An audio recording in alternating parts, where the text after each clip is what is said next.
for the master growers, they live in Chicago. So when they're there on the farm, they don't have to take that long drive home every night. They'll just take shifts throughout the week, you know, between the two of them. And so we looking to really have some great products. And this chef is a really stern person. You know, when you say you're an herbalist and you've been doing catering, I mean, you look sweet and beautiful, but I know you guys can be really anal about your products that you I agree. Yeah, so like, and this guy is he's very anal. So like, I'm really happy to have him on board. But you were saying that you guys are trying to get some trucks. Now, I deal with a lot of manufacturing companies in China, in Italy, in Saudi Arabia, and in the UK. I mean, considering what we got going on right now, it's kind of difficult to get anything over here. But we just bought a container. I think it's a 28-footer. I think it's 28 feet. So we're looking to start shipping things of what, you know, of that nature, you know, vans, cars, and we want to have our own labels, you know, our own landmarks on those vehicles. Yeah, I just applied for my import-export license as well, because we have farmers in Africa too, in Canada, Germany. Yeah, well, you said you already have your import-export license? I just applied for it. Oh yeah, I did too. I thought you said you already have it. I was going to say, well, we definitely need to connect and build a network of our people together so that we'll be that much more powerful. Yeah. With doing what we're doing. You know what I'm saying? The less that we need to use other people and we can use our own people to get done what we need to get done, the more power that it gives us, buying power and trading power as well. So yeah. Are you familiar with the free duty ports that are here? No, I'm not. Have your accountant look into the free duty ports. There's one here in Chicago Heights, and it'll really help you save a lot of that tax burdens that from getting stuff imported from overseas. And give me a second, what is it called? A free duty port. A free? Could you spell that second part? Duty, D-U-T-Y. Okay. D as in David, U-T-Y. A free duty report. No, free duty port, where you bring your goods through. Got it. P-R-T. Yes. Now it's because we got a brother in Chicago that's bringing stuff from Ethiopia on a regular basis. So he's the only person I know outside of you, Enid, and Kevin, who actually have stuff going back and forth from the U.S. to Africa. So does this free duty port, is that what he's using for that? It could be not, if he's taking advantage of it. A lot of people don't know to take advantage of it. He's paying for it, so it ain't free, but I'm sure they got levels in it. So yeah, he's spending absolutely. some money on it. Yeah, okay. It's definitely a cost, but of the free duty ports would kind of take off a lot of the taxes and a lot of the, you'll have to look it up depending on what port you use or what county you're in. Right. So let's bring it home to Chicago. I want both you guys to answer this question. Do you believe that there's a food desert in Black Chicago? Absolutely. Oh yeah. Even in affluent areas. It's a literally, well, I'll say this, it's a 100% food desert in Chicago, especially in the Black communities. First of all, we can't get anything unless someone else is bringing it in. You know, we don't have anything tangible that we as Black men and women can put our hands on that we can say, we know that this was grown healthy. We know that this was made healthy. Everything that we touch and put our hands on, it's a risk due to the fact that we never know where these things are coming from. And they're definitely not coming from the Black farmers in Illinois, because the Black farmers in Illinois is pretty much selling off their land. you know, or And even, that's one of the reasons why we trying so hard to be able to get, you know, get the stuff from them, because we know that that's their biggest burden is logistics. You know, they got everything that we need. So we opening a chain of convenience stores and virtual grocery stores and mobile grocery stores, you know, so that we can do whatever we possibly can to help them keep their land, even if we have to, once we get in a position that if we can give loans, once we get in a position where we can even buy property and lease it back until they're able to buy it back, whatever, we want to be that catalyst for them not to lose their land. You know, that's one of my main reasons for making sure I support Black farmers with this effort. Because a long time ago, I read an article in the Tribune that there are 72,000 farmers in Illinois alone. How many do you think are Black? 72,000. How many do you think are Black? about 25. 57. I was close. You're very close. And it might went down from there. You know, it may have went down since I read that article. I'm sure it has. But Black farmers are definitely an endangered species. But I'm involved in a lot of groups that they really coming back. Black farmers are definitely coming back. They are definitely springing forward, but they really need the support. So we can't let them fall back into the rut of what we know, and let history repeat itself. We know their challenges. People like me who ain't got nothing to do with growing nothing need to find a way to support them, you know. So I want to find a way to support that's my way of supporting them, you know, so they can support us, because they have everything we need. They really literally have to put fresh organic produce back in the dirt because they don't have a place to sell it. So Everett, what do you have going on? You said you guys just got some land, you working with farmers, so that way Ina and everyone to know. Yeah, so I'm on the same program you on, except for what we've been offering them is to let us lease the land.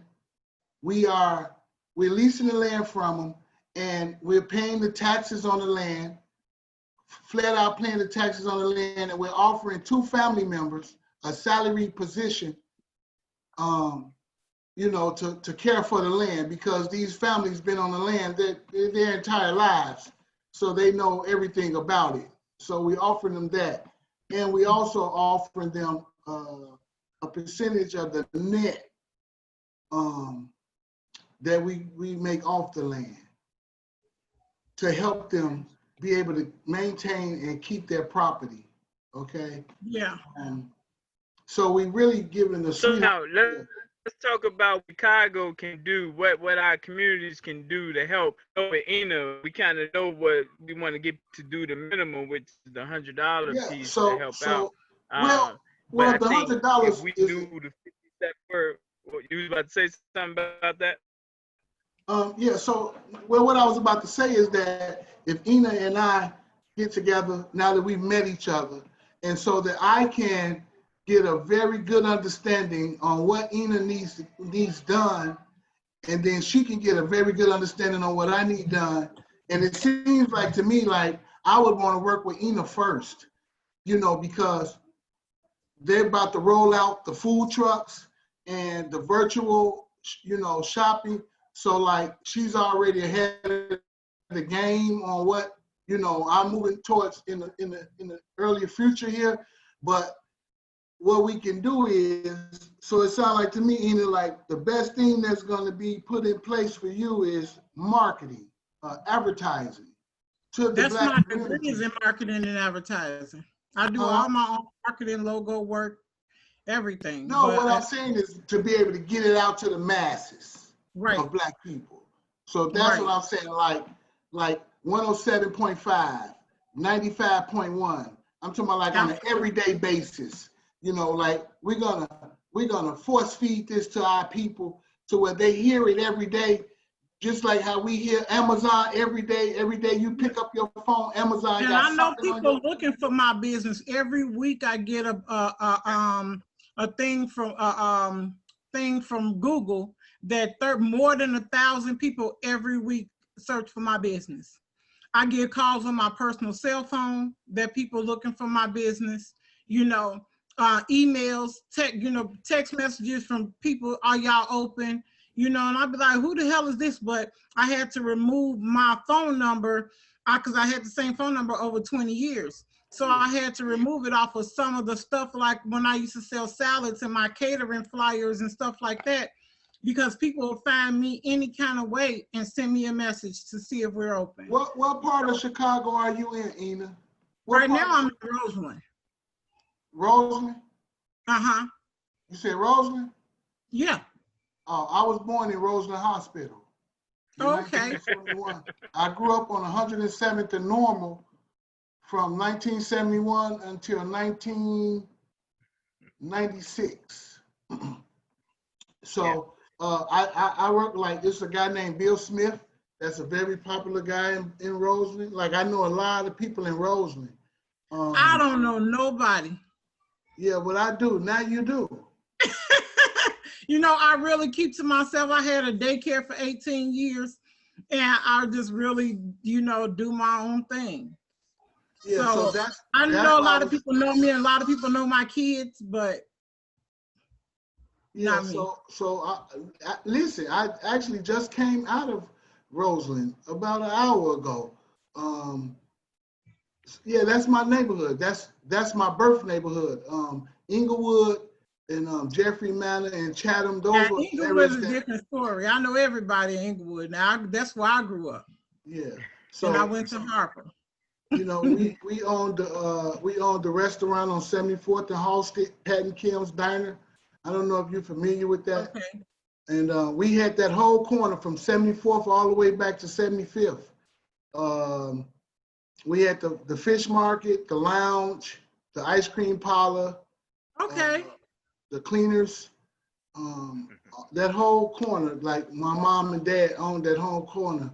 Of course, I was a sport brat, and my dad was a police officer, so I like to drive the car down the sidewalk to show people that I wasn't gonna get in trouble for doing it and stuff like that. So, yeah, but now I want to give back. So I just think that if we really collaborate together with our resources and understand what each other want done for our businesses to help the communities and also to help the Black farmers, I really believe that we can really make a significant impact on that. Absolutely. Considering what you're doing. The location in Inglewood. I guess I control the location in Inglewood on 59th and Princeton. We talking to Save-A-Lot to try to buy old Save-A-Lot for our virtual grocery store. Is that the one on 69th? I'm trying to get the one on 79th, the one on Stony, or the one on Cottage Grove. So I've been talking to see which one is the cheapest, for that we can see if we can buy it either for cash or, or how we can acquire it, because it's already it's already zoned.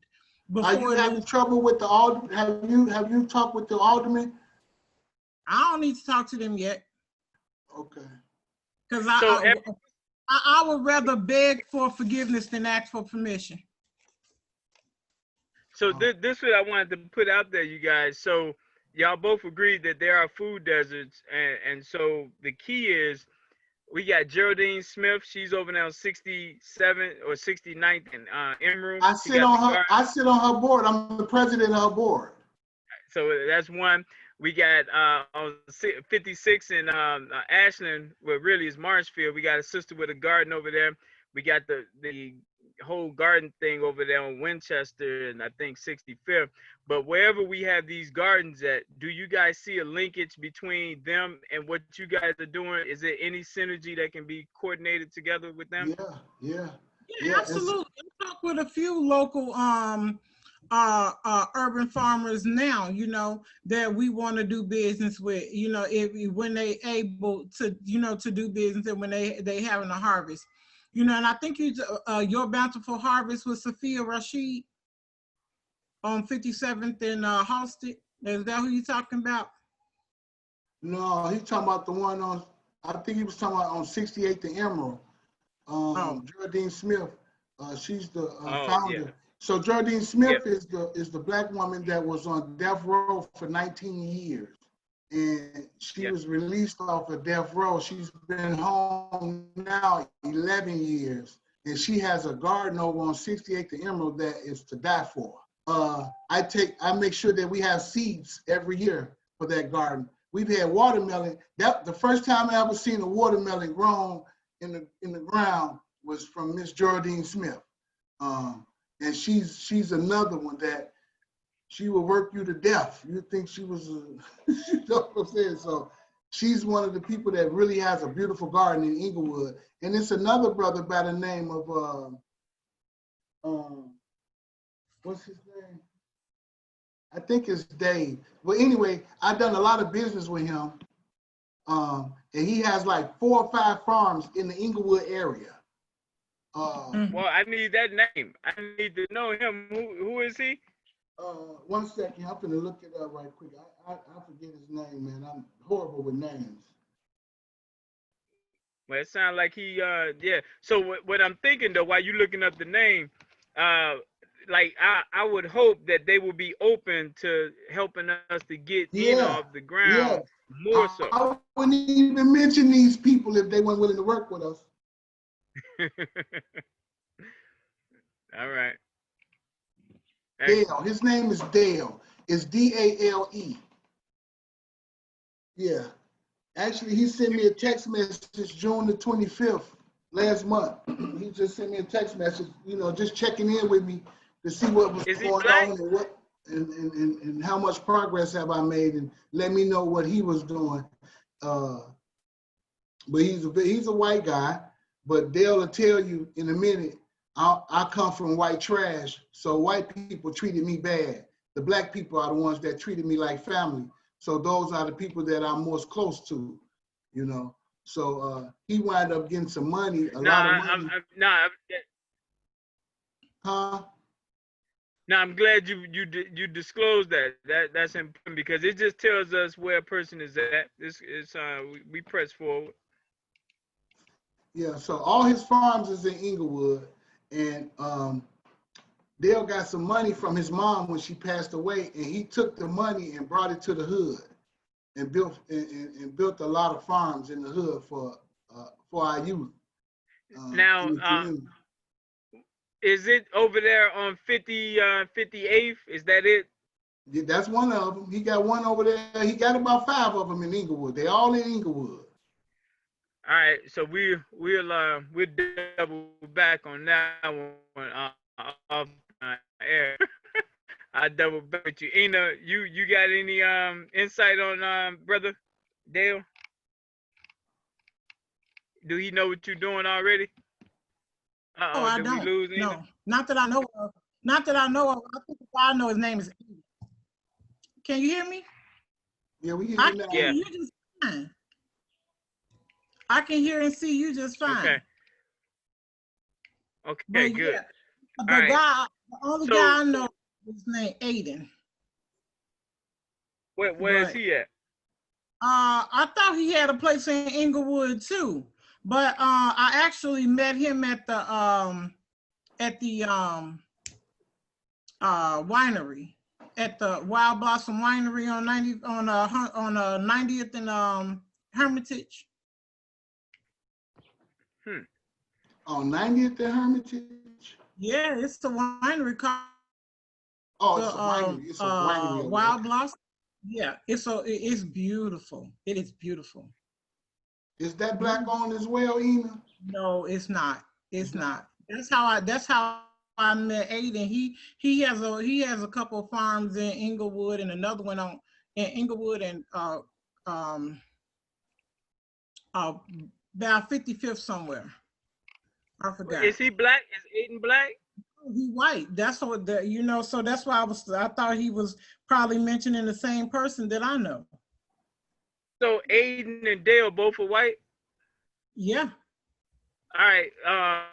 So we know Jardine, she's black. Greg Bratton. Y'all heard of Gregory Bratton?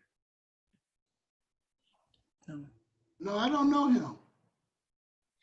So Gregory Bratton, he's with Crosby now, and he does gardening big time over east. So he's in the 79th over east, far east, past Stony Island, that area. And so I was trying to get him on tonight with us so you guys can meet him. So we hope to link y'all with him, but he does it big.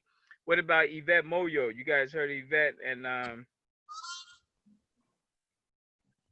she's over on, I want to say 79th and Phillips. See, in that area there. it's kind of a challenge for me to catch up with too many farmers that are in the city, because when I was doing a lot of my rounds, their gardens and stuff wasn't open. So my main effort was going to see farmers out of state, you know, Michigan, down south, North Carolina, Georgia, all of those different places, Washington, Louisiana. So I've been going far, and then I got a relationship with a lot of farmers in Kankakee area, Pembroke, you know. So the city farm, a lot of this kind of, I'm not gonna say it's difficult to catch up with them now, but you know, it just kind of been an effort to connect. Well, Ina, I can hand walk you to Dale and to Miss Geraldine Smith. Yeah, I can hand walk you to them. Now, so Everett, do you know Julian Sample?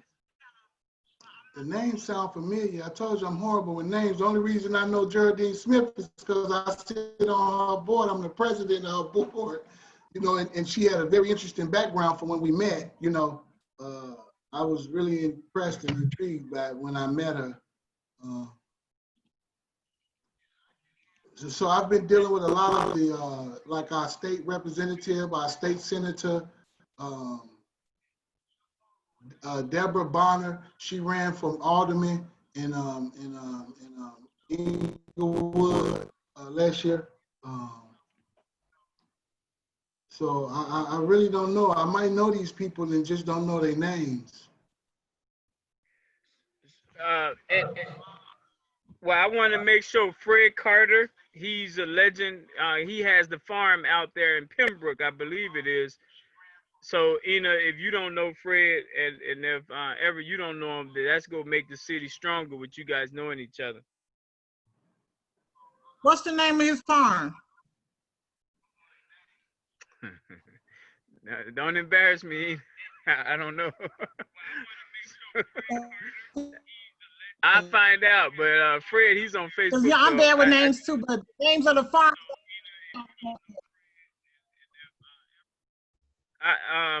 It's Black Oaks.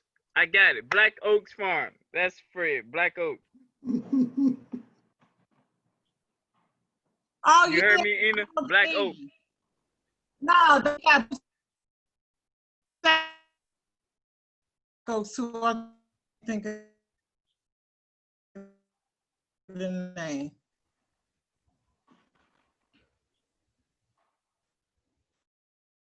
Ina, you plan on opening up some co-op stores? No, all our stores are gonna be employees and franchise and be employee-owned franchise. Now, with their record and responsibilities and everything, and it is another one of our missions is to make sure many people in our community have a generational wealth you know, platform, you know, something, you know, to look forward to. So instead of giving them a job that you can grow with now. Yeah.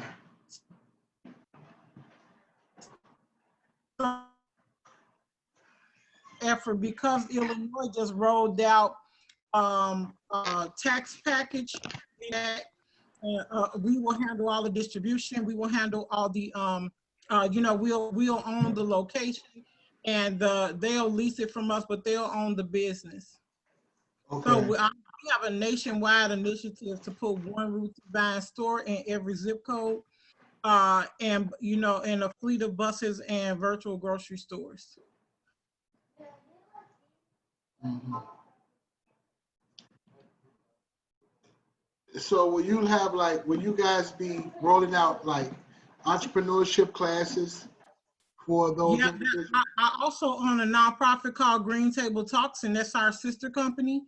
And that, so our whole mission is connecting farmers to people and reconnecting people to real food. But in Green Table Talks, we do food, we do workshops and classes and food demos about healthier eating, wealth building, entrepreneurship, investing, and all of those different things. So we bring in other experts in their field to to come and host the Green Table Talks, and we're going to do that as a podcast and also some vlogs to definitely stay connected with the community, because we want to teach them how to. We're not selling conventional products in our stores. So we realize that it's a challenge for many people to know how to cook products that they're not familiar with the brand. So we trying to remove a lot of our community from these. Can you hear me?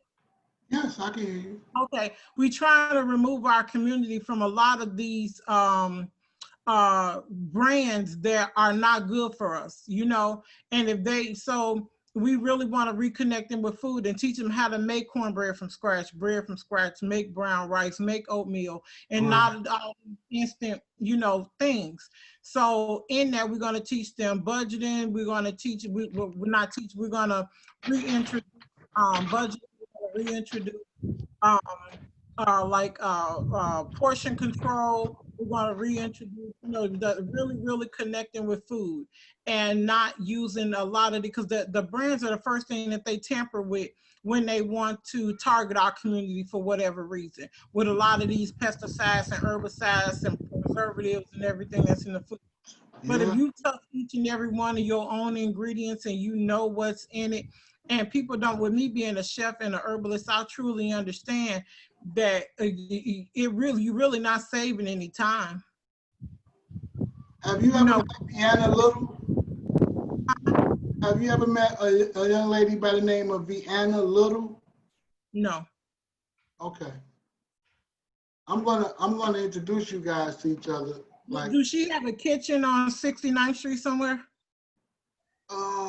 No, Vienna has she has a building that they bought on 47th in Michigan, if I want to say. Okay. 46 in Michigan. And so she's somewhat, so she's not directly into what you guys are doing, but she's into generational wealth, teaching and building generational wealth, teaching the community how to have generational wealth. Right. Well, that's definitely somebody who we can connect with to host a Green Table Talk. Yes. Now, can you guys hear me okay? Yeah. So what I want to make sure our viewers walk away with, because you guys admitted that there's food shortages. What can the average person do on the block? Like, what can people do on the block so that there's less food shortages? And what we've been talking about is how you guys as experts can work together to bridge the gap. But can y'all speak to what the average person can do on the block? Go ahead. I'm sorry. One thing that they can do is not, take things totally free from these urban farmers. Even if you can't donate, $5 or $10, $20, go and show them some sweat equity support. Because what they do is definitely backbreaking and hard work, and most of the time it's a labor of love and patience, and they trying to get something out of it themselves, but they give most of that stuff away. and they really need more support than just giving it away or depending on donations from foundations and organizations that may or may not give them anything. So $10 or $20 can do a whole lot. It can buy 4 packs of seeds that will turn into 10 or 12 bushels of vegetables next season. So you have, if that's all they can do, you know, or go turn over a rake or go turn over, you know, some dirt or something, then, you know, respect those farmers, you know, first and foremost, and give them a little support to help them keep going. Because even getting water, people don't understand that getting water to those urban farms is not free. You know, Excellent. and they got water bills to pay at the least. Well, my thing is about what they could do on the block. Is more than just what they can do on the block, because the generation now that's headed into adulthood, and they have no concept of these things. They have no concept of turning over dirt. They have no concept of raking leaves. They look at us sideways when we speak that. So what my objective was going to be with Miss Geraldine Smith is to get the system, the jail system. You know how they have SWAT, where they you know, instead of putting you in jail, they send you out to go clean up the streets. Well, Right. also they can have them to work, you know, do community service in our local farms throughout our communities. And so that's how I think that we will get them to be inspired to, because once you do it, it's like really a lot of fun. Like, you know, I know it's hard work, but it really is rewarding when you get out there and you turn that dirt up and you plant them seeds, and then you see from what you planted that you can actually eat off of it, you know, and feed your family from it. Because I'm living proof of it. You know, I can remember a time me getting my nails dirty was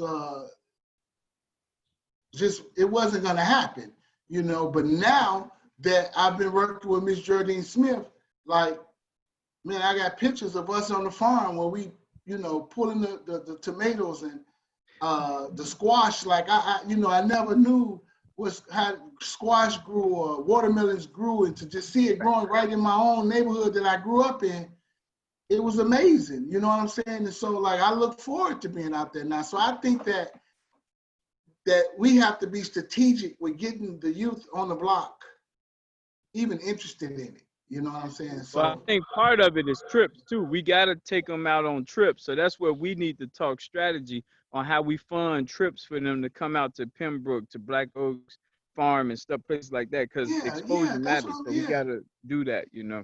Yeah, that's So what I mean when I say it has to be strategic. Like, you know what I'm saying? Because if we just walk up like, hey, let's go look at the farm, like, they just not interested. Like, you know what I'm saying? But if it's school trips for the young generation, like the 8-year-olds and the 6-year-olds and stuff like that, yeah, like, you know, they love going out to the pumpkin patch, you know. So it's just more being more involved in the whole agricultural department, period. Well, the beauty, you guys, we're at the 7 o'clock hour. I know we got started late. I want to honor the time because I want people to know that we're going to keep our word. So I want you guys to close us out with just what you think people need to hear going forward. And that should take us, if you guys take 2 minutes apiece, that'll just put us 2 minutes over. So you want to start, Ina? It's a broad statement, like.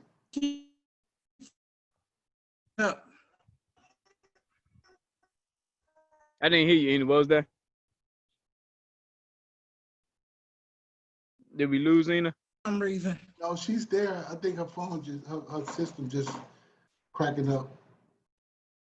Yeah, my being in out for some reason. But what was you saying?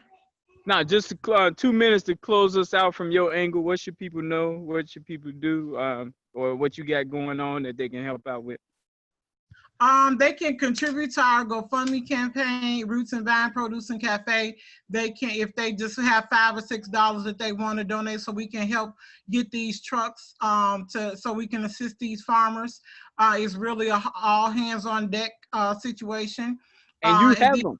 Like, I think you glossed over them. You have them. Like, you got these big old CTA buses. This is beautiful. No, they small buses. They 16 passenger Ford E450s. Blah blah blah. You got these big old buses. Yeah, but we definitely headed in the right direction. And then I'm super excited. We got the trucks too, you know, but we just got to get them together, you know, and go ahead and we operating, you know, as far as under the radar as we possibly can, so we can come out swinging. Any phone number, any contact information? You can just Roots and Vines on Facebook or Roots Vine and on Instagram, but we all over the internet. Excellent. All right, it's on you, Everett, to close us out. I think that the community just needs to know that we still have a chance, and we just have to, the elders that's up to bat now just have to come together and show love to one another. And I think that those that's under us will follow suit. So any contact info that you want to leave? Yes, we can be contacted at mias_heart@yahoo.com.